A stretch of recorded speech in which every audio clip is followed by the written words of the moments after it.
Hello guys, welcome back to the channel. In today's video, I'm going to show you how you can unlock the Raindrop Song Set, the Limpid version in Heartopia game.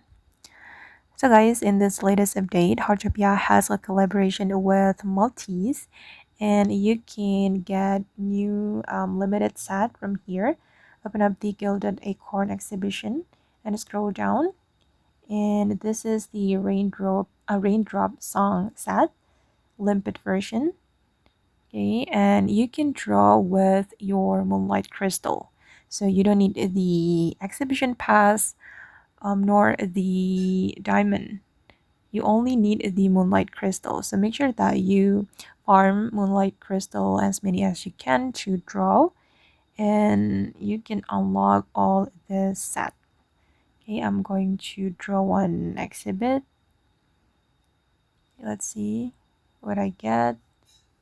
Oh, I got rainbow cloud motif.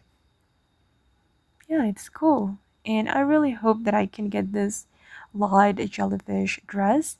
This is so gorgeous, guys. And okay, guys, that's how you can unlock the Raindrop Song Set Limpid version in Heartopia game. I hope this video will be useful for you. Thank you so much for watching, and bye.